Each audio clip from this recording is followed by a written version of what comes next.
ગામની વચ્ચે એક મોટી તલાવડી હતી અને એના કિનારે લીમડાના ઝાડ નીચે અમૃત કાકાની નાની ઝૂંપડી હતી.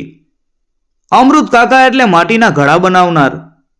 એમની ઉંમર 50 વટાવી ગયેલી, પણ હાથમાં એટલી કળા કે માટીના ઢેફાને સ્પર્શ કરે અને તરત એમાંથી પાણીનો જગ, કુલડી કે માટીની હાંડીનું રૂપ આપી દે. એમનો ચહેરો હંમેશા સંતોષથી ભરેલો રહેતો. કપાળ ઉપર પરસેવાના ટીપા ચોક્કસ હોય, પણ મોઢા ઉપર ક્યારેય થાક કે ચિંતાની રેખા નહીં. અમૃત કાકા અને એમની પત્ની હંસા બસ માટીના વાસણો બનાવીને પેટીયું રડતા. એમની પાસે ધન દોલત નહોતી, પણ એમનું ઘર હંમેશા રામરોટીની સુગંધ અને હાસ્યના અવાજથી ભરેલું રહેતું. એ જ ગામમાં એક બીજો માણસ પણ રહેતો હતો, જેનું નામ વલ્લભ શેઠ. વલ્લભ શેઠનો વેપાર ઠેઠ દરિયાપાર સુધી પહોંચેલો. અનાજ, કપાસ અને કાપડના ગોદામો ગામની સીમમાં એમણે ઊભા કરેલા. શેઠની એક જ વાતની ભૂખ હતી, ધનની. એમના મહેલ જેવા ઘરમાં બધા સુખ હતા, પણ એમના હૃદયમાં ક્યારેય સંતોષ નહોતો. એ હંમેશા વિચારતા કે કેવી રીતે બીજાની વસ્તુ પડાવીને પોતાનો ખજાનો વધારવો. વલ્લભ શેઠની નજર ઘણા સમયથી અમૃત કાકાની ઝૂંપડી ઉપર હતી. કાકાની ઝૂંપડી તલાવડીના કિનારે હતી, જ્યાંથી શેઠનું માલ ભરેલું ગાડું ગોદામ સુધી આવજા કરતું. શેઠને પોતાની નવી મોટી હવેલી બનાવવી હતી અને એના માટે એમને કાકાની જમીન જોઈતી હતી. એક દિવસ સવારે શેઠ પોતાના મુનિમ સાથે કાકાની ઝૂંપડીએ પહોંચ્યા. કેમ છે અમૃત? અમૃત કાકાએ માટીવાળા હાથે જ નમસ્કાર કર્યા કે રામ રામ શેઠ. આજ કેમ ભૂલા પડ્યા? ભૂલા નથી પડ્યા અમૃત, તારા ભલા માટે આવ્યો છું. જો તારી આ જમીન બહુ નાની છે ને, આ તલાવડીનો કિનારો પણ બહુ ભીનો રહીએ, હું તને સારી કિંમત આપીશ. તું આ જમીન મને વેચી દે. હું તને ગામની બહાર એક સરસ નવું ઘર પણ અપાવીશ. શેઠે મોટો વાયદો કર્યો. અમૃત કાકાએ પોતાના હાથમાં રહેલી માટી તરફ જોયું અને પછી શેઠની આંખોમાં, શેઠ માફ કરજો, આ જમીન વેચવાની નથી. ભલે નાની છે, પણ મારા પિતાજી, એમના પિતાજી બધાએ આ જ માટીમાં કામ કર્યું છે. મારી કળા, મારી રોજીરોટી બધું અહીં જ છે. આ માટી મારી જનેતા જેવી છે. હું એને પૈસા માટે નહીં વેચું. તમે બીજી કોઈ જમીન લઈ લ્યો. અમૃત કાકાનો સીધો જવાબ સાંભળીને વલ્લભ શેઠનો ચહેરો લાલ થઈ ગયો. આજ સુધી શેઠની વાત કોઈએ ટાળી નહોતી. એમણે દાંત કચકચાવ્યા. અમૃત, તું મોટો મૂર્ખ છે. તું કિંમત નથી સમજતો. યાદ રાખજે, મારો સ્વભાવ બદલો લેવાનો છે. તું તારી જિંદગીની મોટી ભૂલ કરી રહ્યો છે. એમ કહીને શેઠ ગુસ્સામાં ત્યાંથી ચાલ્યા ગયા. અમૃત કાકા અને હંસાબેન ચિંતામાં પડી ગયા. શેઠની ધમકી મજાક નહોતી. સાંજે અમૃત કાકા જ્યારે નદીએથી માટી ખોદીને પાછા ફરતા હતા, ત્યારે એમણે જોયું કે એક યુવાન રમણ તલાવડીના પગથિયા પાસે માથું પકડીને બેઠો હતો. એ યુવાન શહેરમાંથી આવ્યો હતો. ધંધામાં મોટું નુકસાન કરીને પાછો ફરતો હતો. અમૃત કાકાએ પ્રેમથી પૂછ્યું, અલિયા રમણ, શું થયું? આમ કેમ બેઠો છે? રમણે આંખમાં આવેલા આંસુ લૂછતા કહ્યું કે કાકા, આશા હતી કે ગામમાં આવીને કોઈ કામ મળશે, પણ બધા દરવાજા બંધ છે. શહેરના દેવાએ પીછો નથી છોડ્યો. હિંમત હારી ગયો છું. અમૃત કાકાએ જરાય વિચાર કર્યા વગર રમણના ખભે હાથ મૂક્યો. હું છું ત્યાં સુધી તારે ચિંતા કરવાની જરૂર નથી. માટીનું કામ બહુ મહેનત માગે છે. તું મારી સાથે કામ કર. મારી કમાણીમાંથી અડધો ભાગ તારો. તું શહેરના હિસાબો જાણતો હોય તો આપણા માટલા શહેરના બજારો સુધી પહોંચાડવામાં મદદ કર. તારા જેવા ઈમાનદાર યુવાનની મને જરૂર છે. હાર નહીં માનવાની બેટા. જ્યાં સુધી મનમાં ભલાઈ છે અને શરીરમાં શ્રમ કરવાની તાકાત છે ત્યાં સુધી ભગવાન તને નહીં મૂકે. રમણને અમૃતકાકાની વાતમાં નવો સૂર્ય દેખાયો. એને થયું કે દુનિયામાં હજી પણ માણસાઈ જીવન છે.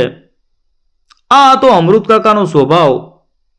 જ્યારે એક તરફ વલ્લભ શેઠ ધનનો લોભી બનીને બીજાની જમીન છીનવવાનો વિચાર કરતા હતા, ત્યારે બીજી તરફ અમૃતકાકા પોતાની અડધી કમાણી એક અજાણ્યા દુઃખી યુવાનને આપવા તૈયાર હતા. અમૃતકાકાના આશ્વાસનથી રમણને નવું જોમ મળ્યું. તેણે કાકાના માટીકામમાં દિલ દઈને મહેનત શરૂ કરી દીધી. રમણ શારીરિક રીતે મજબૂત હતો અને શહેરના બજારની સૂઝ પણ ધરાવતો હતો. તેણે કાકાને સલાહ આપી કે માટીના વાસણોને થોડી નવીનતા આપીએ, જેથી શહેરના લોકો પણ ખરીદે. આથી અમૃતકાકાએ ગરબા, રમકડા અને સુશોભનની નાની વસ્તુઓ બનાવવાનું શરૂ કર્યું. રમણે આ વસ્તુઓ શહેરની બજારમાં વેચવાનું શરૂ કર્યું. થોડા જ સમયમાં અમૃતકાકાના માટીના વાસણો રૂપાલની માટીના નામથી પ્રખ્યાત થઈ ગયા. તેમની કમાણી બમણી થઈ ગઈ. હંસાબેન અને અમૃતકાકાના ઘરમાં ફરીથી ખુશીનો માહોલ છવાઈ ગયો.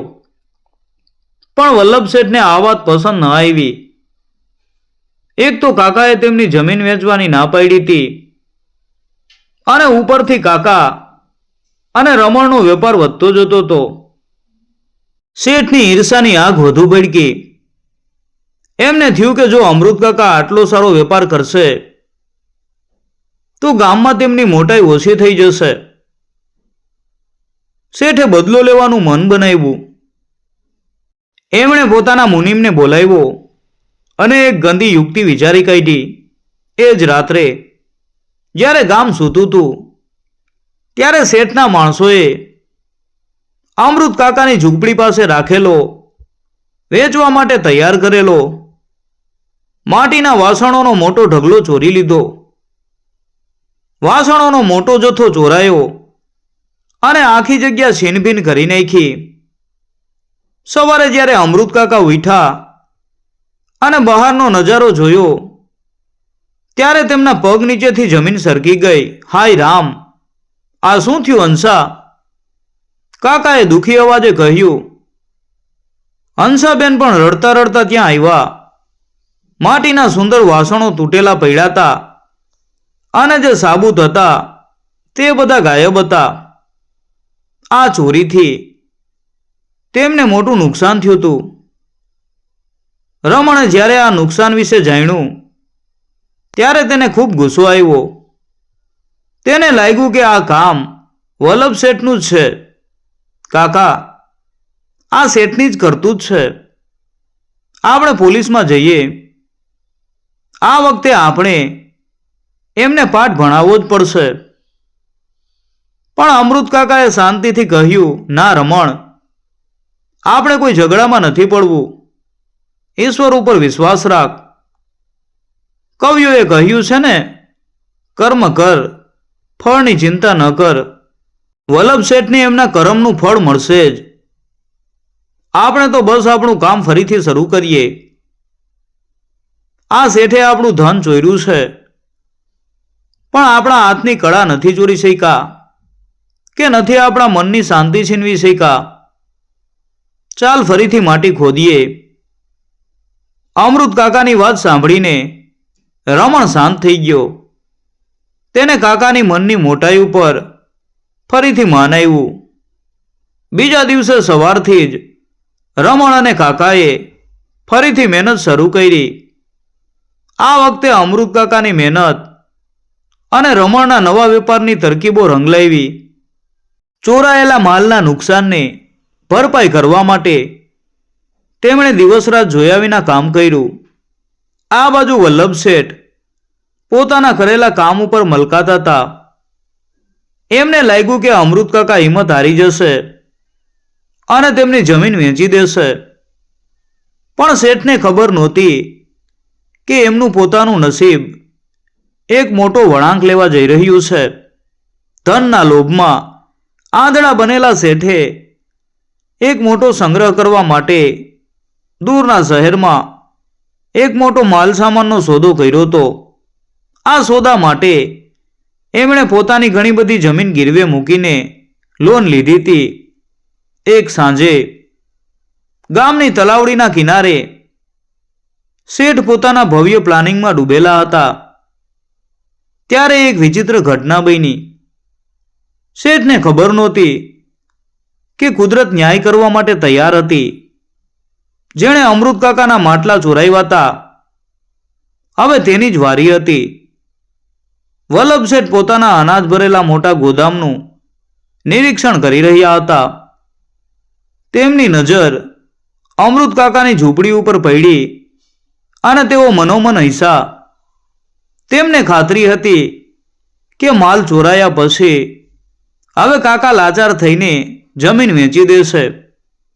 ધનના લોભમાં તેમની આંખો ઉપર એવો પડદો આવી ગયો હતો કે તેમને પોતાના જીવનમાં આવનારું મોટું સંકટ દેખાતું નહોતું.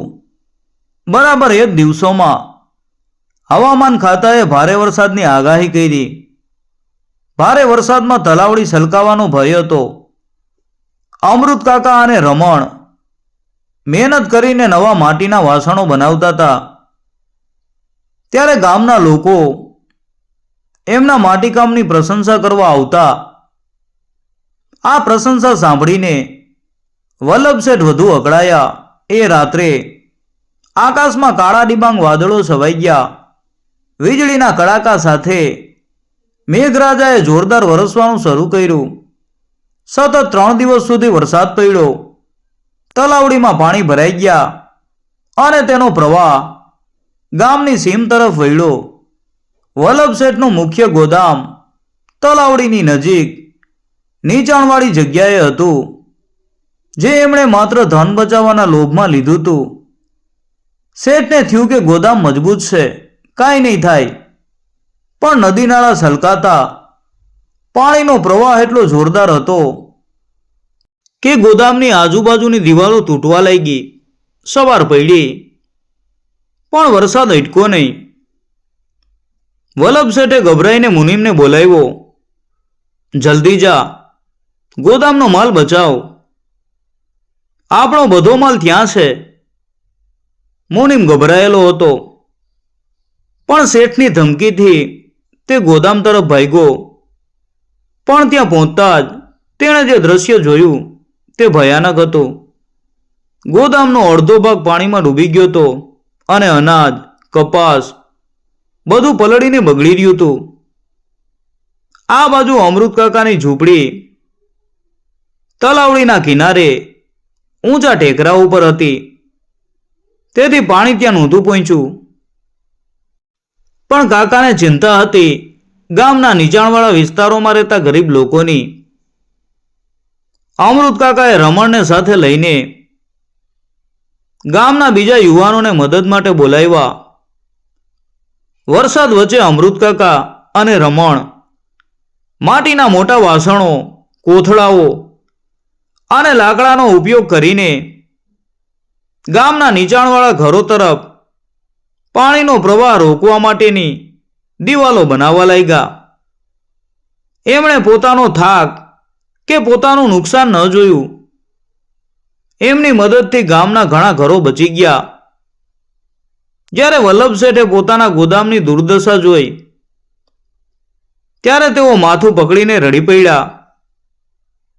લાખો રૂપિયાનો માલ પાણીમાં ગરકાવ થઈ ગયો.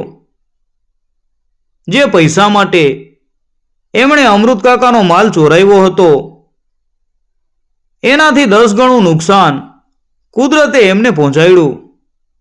દેવાદાર શેઠ સાવ ગરીબ બની ગયા. શેઠની વહુના ઘરેણાં અને વૈભવ એ બધું પાણીની જેમ વહી ગયા. ગામના લોકોએ જોયું કે શેઠ જ્યારે ધનનો લોભ કરતા હતા ત્યારે અમૃત કાકા માણસાઈનું ધન કમાતા હતા. શેઠનું નુકસાન જોઈને અમૃત કાકાને સહેજ પણ ખુશી ન થઈ. તેઓ શેઠ પાસે ગયા જે તૂટેલા ગોદામ પાસે બેસીને રડતા હતા. અમૃત કાકાએ ધીમેથી કહ્યું કે શેઠ દુઃખી ન થાવ, સમય બળવાન છે. વલ્લભ શેઠે ઉપર જોયું. તેમની આંખોમાં અફસોસ હતો કે અમૃત, મને માફ કરી દેજે. મેં તારો માલ ચોરાવ્યો હતો અને તને હેરાન કર્યો હતો. મેં ધન માટે માણસાઈ છોડી દીધી. આજે મને ખબર પડી કે પૈસો આવે અને જાય, પણ માણસનું કર્મ જ કાયમ રહે છે. તે આજે પણ ગામના લોકોને બચાવવા માટે મહેનત કરી જ્યારે હું મારા માલ માટે રડતો હતો. તારું મન મોભી છે અને હું ધન લોભી. શેઠનું આ પશ્ચાતાપ જોઈને અમૃત કાકાનું હૃદય પીગળી ગયું. કાકાને લાગ્યું કે શેઠ હવે સાચા અર્થમાં પાઠ ભણ્યા છે. કાકાએ કહ્યું કે શેઠ, હજી પણ મોડું નથી થયું. જો તમે સાચા દિલથી મહેનત કરવા તૈયાર હો તો અમારી સાથે માટીનું કામ કરો. આ માટી બધાને આશરો આપે છે. આપણે બધા ભેગા થઈને મહેનત કરશું. અમૃત કાકાના આ વચનો વલ્લભ શેઠ માટે નવી જિંદગીની શરૂઆત હતા. શેઠને પહેલી વાર સમજાયું કે સૌથી મોટો ખજાનો તો દિલમાં રહેલી ભલાઈ અને સંતોષ છે, ન કે માટીના વાસણોની જેમ તૂટી જાય એવું ધન. વલ્લભ શેઠે અમૃત કાકાની વાત સાંભળી. ધન, વૈભવ અને સત્તાનો નશો ઉતરી ગયો હતો.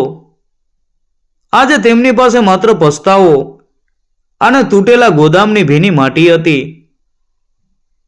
તેમણે લાચાર બનીને અમૃત કાકાના પગ પકડ્યા. કાકા, મેં જીવનભર ભૂલ જ કરી છે.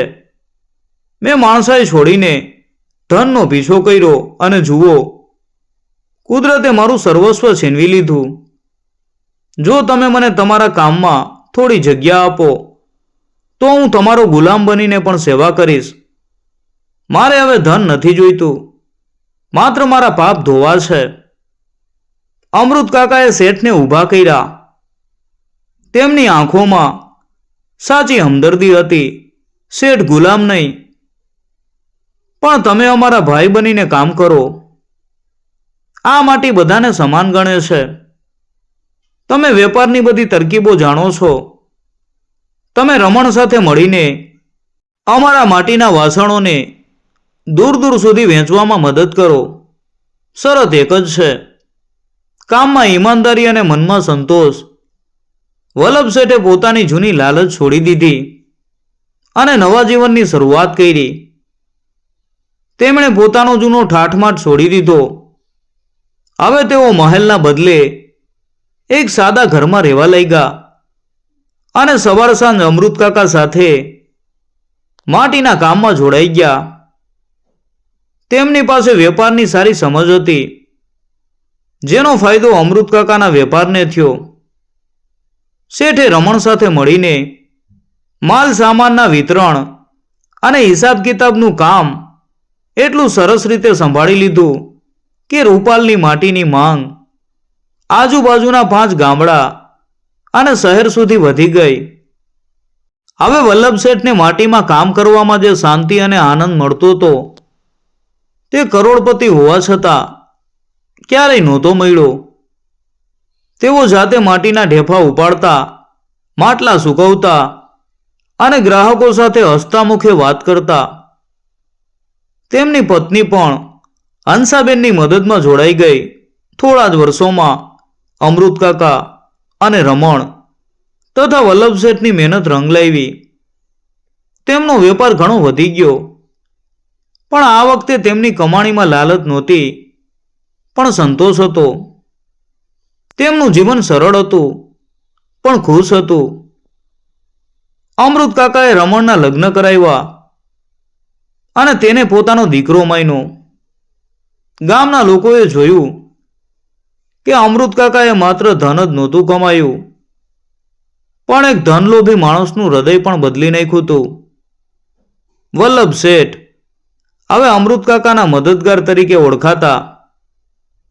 જ્યારે પણ કોઈ ગામમાં લાલચની કે ખોટા કામની વાત કરતું ત્યારે લોકો અમૃત કાકા અને વલ્લભ શેઠની વાર્તા કહેતા.